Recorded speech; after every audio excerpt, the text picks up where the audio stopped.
Hey, what's going on, everybody? Welcome back to the Creepy Basement, aka the Axe Workshop, for part 2 of making this Urban Lumberjack axe handle for this Council Tool Velvet Cut jersey. If you guys did not catch part 1, I'll leave a link to that in the description, and I'll also leave a link to Urban Lumberjack's YouTube channel, so you can go check him out as well. So where we left off on part 1 was talking about this area of the handle here, the distance between the absolute end of the shoulder and the bottom of the axe head. And I was kind of talking about how when it's all said and done and the axe head is hung, I don't like having the axe head hung so high up on the handle and leaving all this distance here. I think it kind of looks goofy. I generally keep, when I hang an axe, I generally keep it either right off the absolute bottom of the shoulder, or somewhere within a ½ inch off the absolute end of the shoulder, so that way if and when the axe head does loosen up a little bit, I can jump the head down a little bit and rehang or reseat the axe.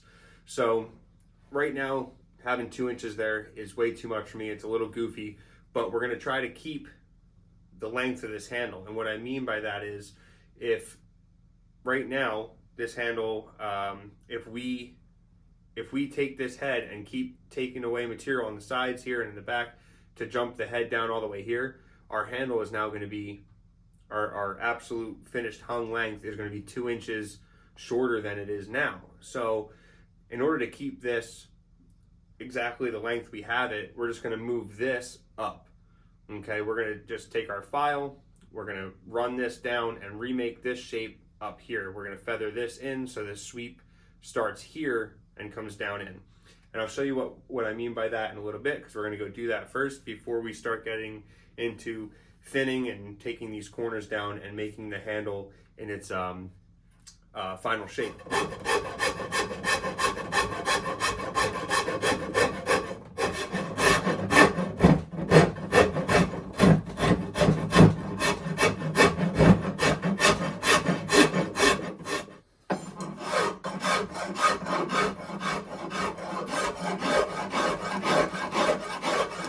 Very long, and you could see I brought this up a little closer. Yes, we're more than a ½ inch. I would say that's every bit of 3/4 of an inch to maybe a whole inch. Maybe if I had some sort of measuring device, I could tell you exactly, but I don't know, I don't measure a lot. I kind of go by feel and how it looks. But because it's a jersey and we have these lugs, I figure I'd leave it a little longer than a ½ inch. Also too, I may want to bring it down a little more. I don't know. So I'm just going to leave myself a little wiggle room there.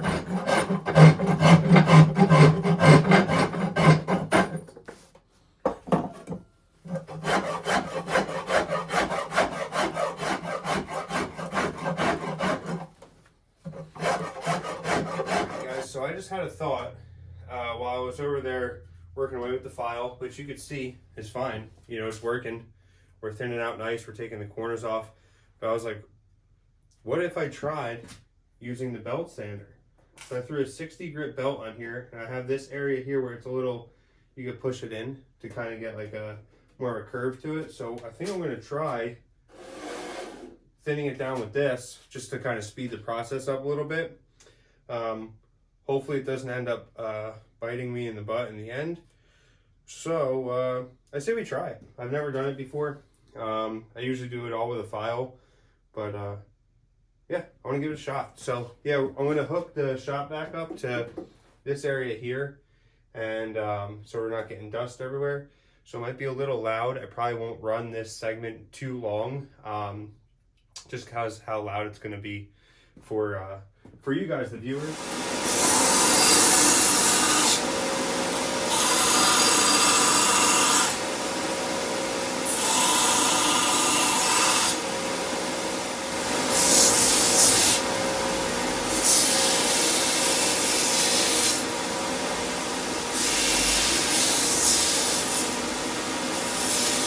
I did a little more work in this area here with the file, and then got back after it on the belt sander, and it's coming out really nice. I'm really happy with this. I love the shape. I love the thickness here. We could afford to probably go a little thinner. We're probably right around an inch, if not a little bit under an inch. But like I said earlier, or maybe I didn't say it, I've never chopped with an oak handle, so I really don't know how it is compared to hickory. So maybe we'll leave it right around this 1 inch. I was comparing it to some other handles I have, and it's about the thickness of some other handles, but you know, some of my other handles are thinner than this. So it's all in the ballpark. So I think we'll be okay here. It feels nice in the hands. Obviously you could see here, or maybe you can't, but I still have some inconsistencies. There's some flat spots and some highs and lows, but I'll address that with some sandpaper because it's not too drastic. We're not trying to really remove too much more material. We're just going to make it all uniform and smooth and feel good in the hands. Like I said, we still have to address this area here, but we got to make our repair first. And also, I think we could hang the head now. We really don't need the head to be off of the handle anymore. But Wayne, down in the comments, I don't know if you guys saw Wayne's comment. Maybe you did, maybe you didn't. But I think I'm gonna do Wayne's idea, or Wayne's idea combined with laminating palm swells or something. But Wayne had a really awesome idea, and he said, since it's cracked down like that, why don't I make it like a kerf and send a wedge down in there and drill the bottom of the kerf and put a dowel there so the crack doesn't run. And I'm like, started thinking about it, I'm like, man, that sounds like a really cool idea. I never even thought to do that. So Wayne, thank you so much for that idea. And he went, you guys, you gotta check this comment out. It's a long one. He went into great detail on how to get it done. So Wayne, thank you, man. I definitely think we're gonna go with that because I have this black walnut wedge that I'm never gonna use because I really don't use black walnut wedges. I just find that they're too hard and brittle, and I'm not a fan. I like oak wedges. But I think the black walnut down here would look so awesome. So I think that's what we're gonna do. And then we're gonna send a dowel through so the crack doesn't run, and we'll throw some dowels in the side. And I went out to Lowe's this morning and picked up some wood glue, and I picked up some poplar dowels, and it's cool. I found this pack of 1/4 inch dowels, and I sifted through them and found ones with a bunch of variety of, you know, some heartwood and more yellow colors. Then you have your, you know, regular like super white colors, but still it's going to look a lot different than the oak and a lot different than the walnut. So I'm kind of really excited for this project. I think it's going to come out awesome. But now to remedy these flat sides, I think we should still laminate swells on there as well. So I have this broken axe handle here, and this has a big honking palm swell on it. This is an old hardware store handle. This is one of probably my first handles I tried to, you know, thin out and do when I was getting them from the hardware store. But it kind of will work with this. Like it kind of fits over that, and it's larger than it. So what I'll do is I'll probably whack the end of this off, rip it down with the bandsaw, and then we'll glue it on here. So guys, this is going to be fun. We're going to have a nice black walnut wedge going through here, poplar dowel going through this side, and then hickory, half heartwood, half sapwood with a nice little knot in here for the laminated swells with 2 more dowels going through. I think it's going to come out awesome. You know, in most cases when you crack a handle and you're doing something, it's kind of like a bummer, but I kind of like where this is going. So I got to say I'm happy that the handle did crack in a safe area. You know, if it cracked up here, that'd be a bummer, but there's really not stress down there, and it kind of just opened up a door to do some things I've never done before, and I'm excited.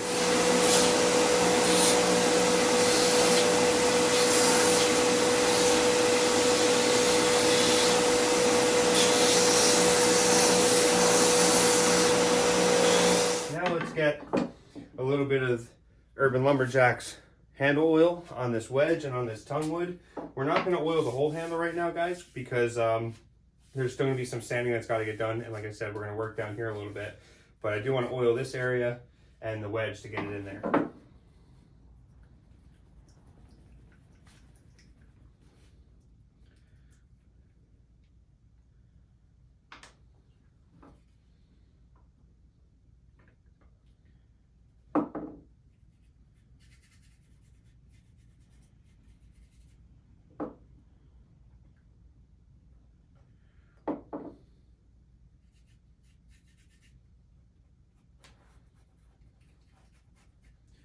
This stuff is thick, guys. It goes on so nice.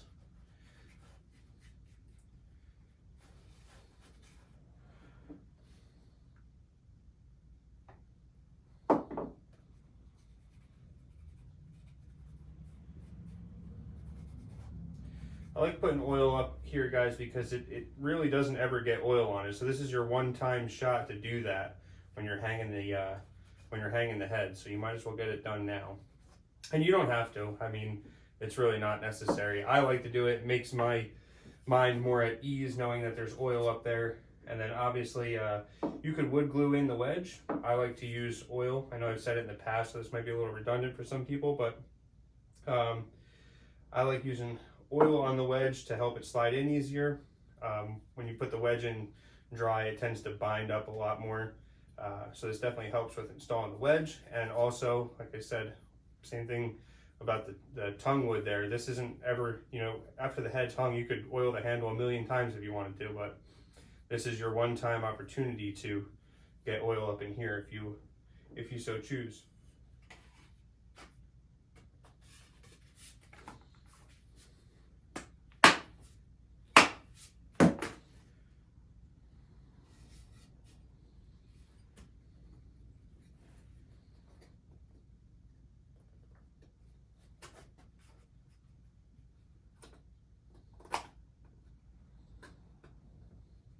Struggling here, guys. All right.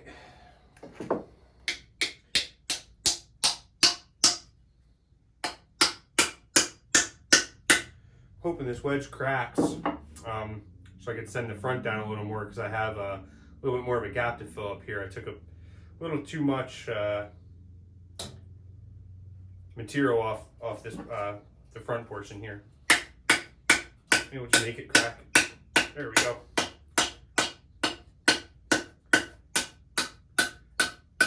Okay, it's going down a lot further. I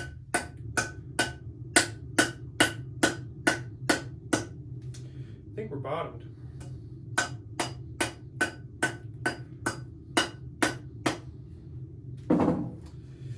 That's nice and tight. I like that.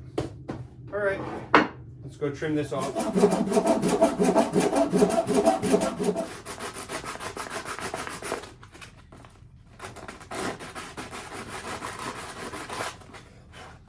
Obviously, we still got to put some oil on it yet, but look at that. Not too shabby, guys. All right, so now we're going to take our walnut wedge here, and we're going to stick it like that, and I guess we'll just kind of trace out its shape or where we want it to end, and then we'll cut it out.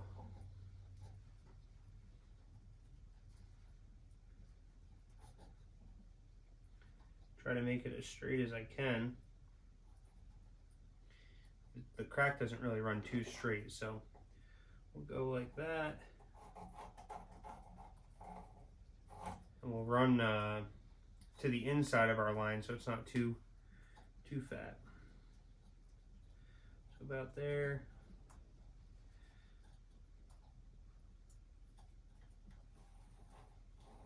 I think the way Wayne explained it was maybe to do it just like a curve, but I'm worried about it. I'm worried about it cracking up, so I want to cut out the shape so there's no stress. And I think from what I understand, when he wrote was like, if I send it down, it'll end up flaring this out, acting more like a palm swell. But I think I'm just going to cut this shape out and then put this in, and we'll add the palm swells on the end like I was talking about.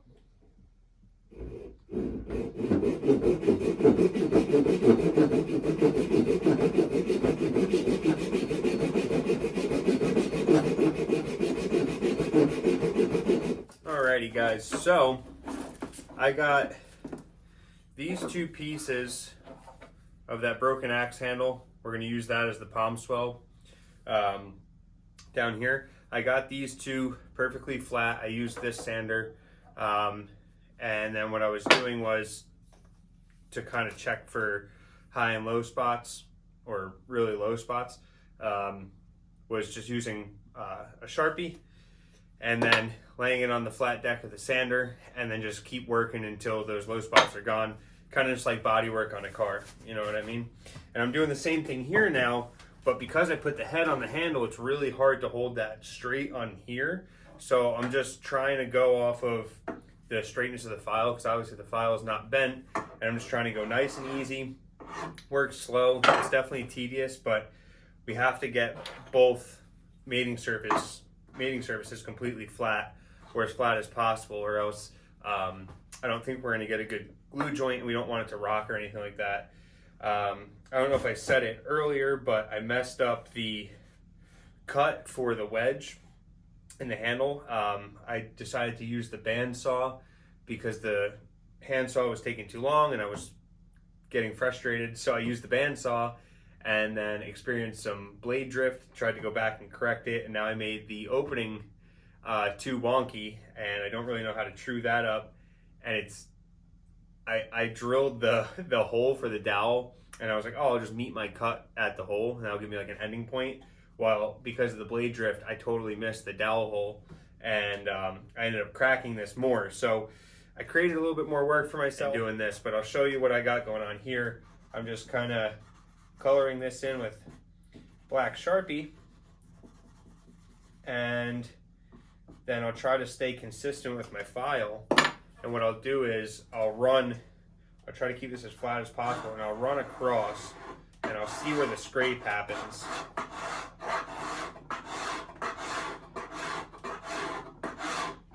Trying to keep it as straight and flat as possible. I don't know if you can see on the camera, but you can see I'm higher here than I am down here. So I'm going to just try to keep running on this flat plane here until I get all the way flat, or as flat as I think I can make it by hand.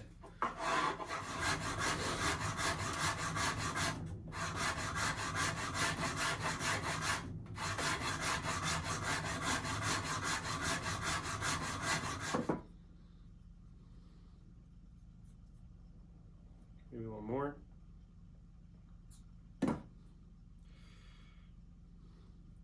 This is why, guys, this is why I'm not doing a how-to, because I have no idea what the heck I'm doing. And if I told you how-to and someone followed this, they would be going through the same chaos I would be going through, with nothing really working out.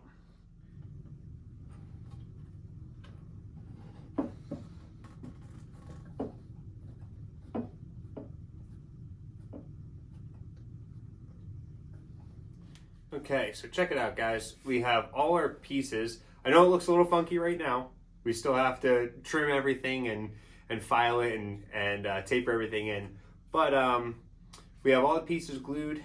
So we got the wedge in the center. We got the two halves of the palm swell on either side of the palm swell area.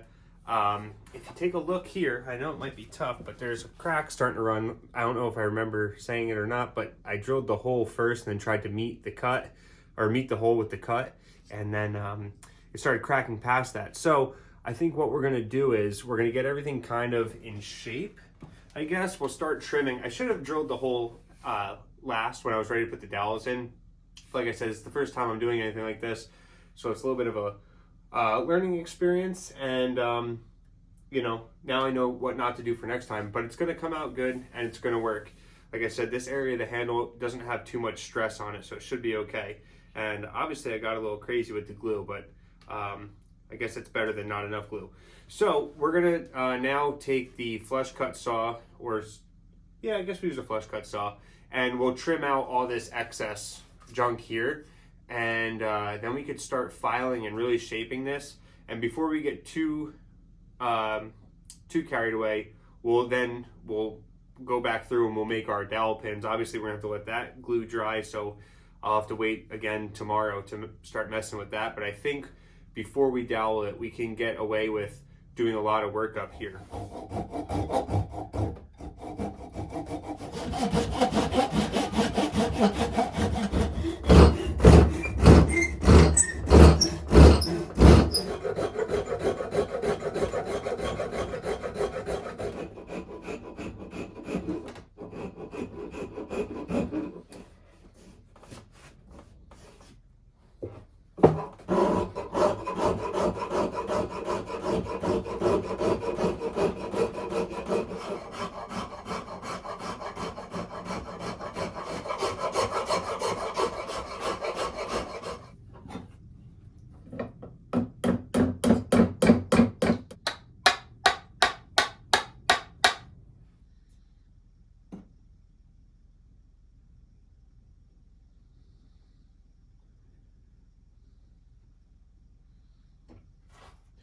little fairy dust.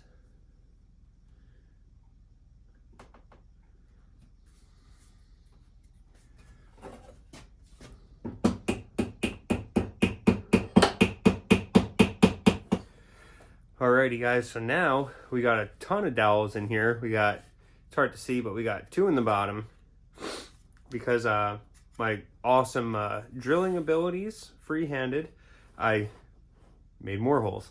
So we got 2 up top. They intersect, so I do 2 short ones up top, 2 short ones on the bottom, and I filled glue in there.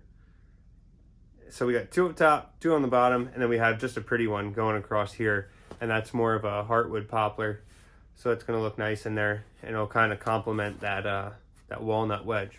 All right, guys. So now I'm just going to take the flush cut saw and trim the dowels down, and then we'll go through and sand all the heavy rasp marks and file marks out of it, and then she's ready for oil.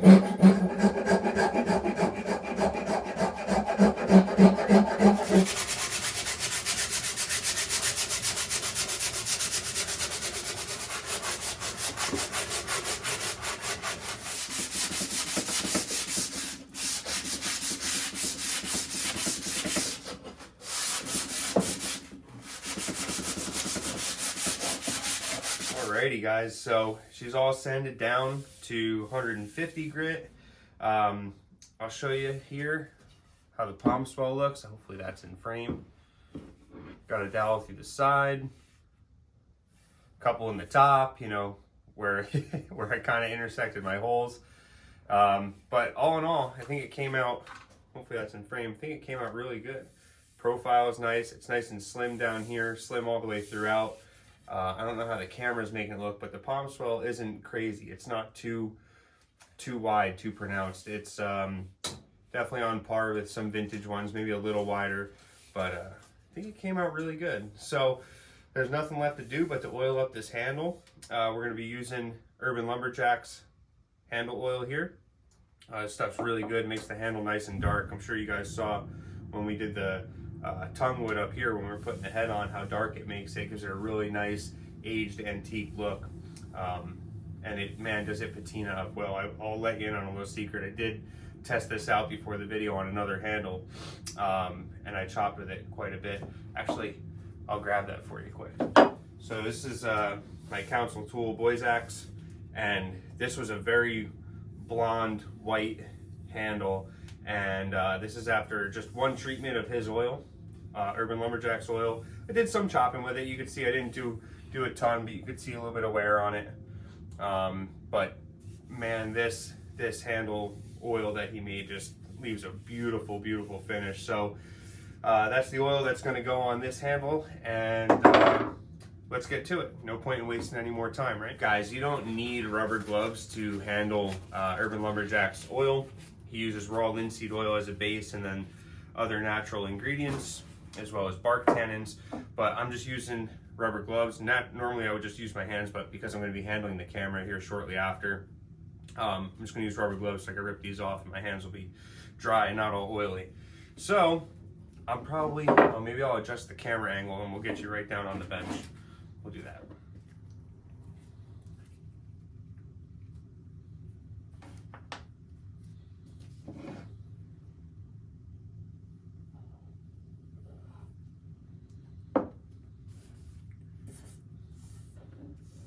Oh yeah. That just looks really good. Smells really great too.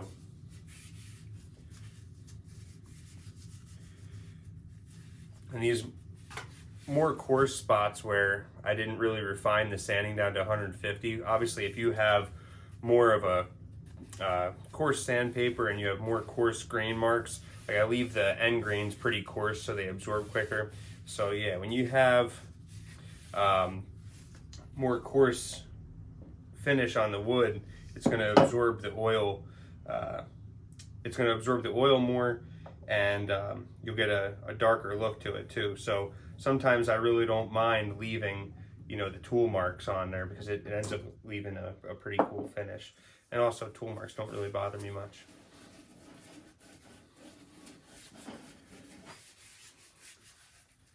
Boy, that just looks something else, huh? Look at that. Oop, I don't know if that's in frame. That looks really, really good.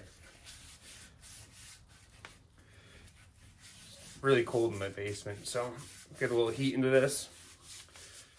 Keep the comments appropriate.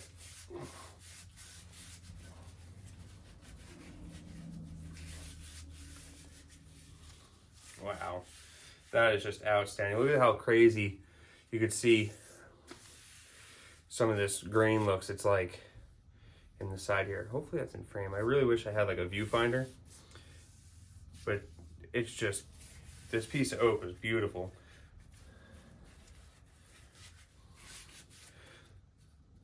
Those blonde dowels, I know some were darker, but the blonde dowels really took up, because their end grain really took up this dark oil, and they look black. So it looks really nice with that walnut wedge in there. Get a little oil up here on the top.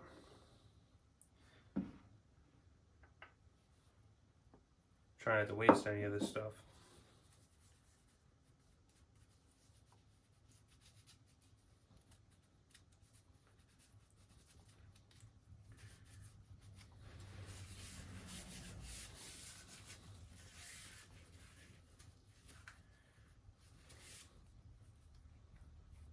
Man, that just looks so good.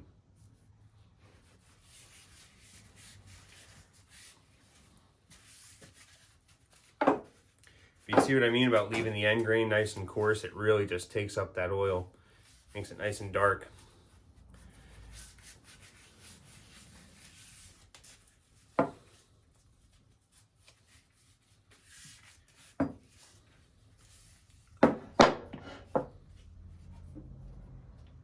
Alrighty guys, she is done. Like I said, I still have to profile the bit, sharpen it up. So next time you see this axe, we'll be out chopping with it. But man, what a difference. That is night and day with that handle oil. It just comes out absolutely beautiful. And guys, I think the handle came out pretty good. You know, I know we were up against a little bit of an uphill battle with this palm swell, but I think it finished out really well. I hope the camera's doing this justice, because guys, this is just absolutely beautiful. And it's just gonna get darker and more patinaed with age the more you use it. So Stuart, thank you so much again, man. I really had fun doing this project. I really appreciate you supplying me with the oil and the wood and the template. I had a lot of fun doing this. I learned a lot, especially out here on the palm swell. So guys, I really hope you enjoyed watching. I'll try to get you a little closer up here on the handle. I mean, it just looks awesome. So, guys, thank you so much for watching. I really hope you enjoyed this short little two-part series on making this axe handle. Hopefully, you're able to get something out of it. If not, hopefully it was just a good watch. I really enjoyed doing it. So, guys, I'll see you on the next one. We'll be out chopping with this axe. I don't know if the chopping video will be the very next video to follow this. There might be another video in between. But regardless, we'll be out chopping with this axe soon. And yeah. Thank you so much for watching, and I'll see you on the next one.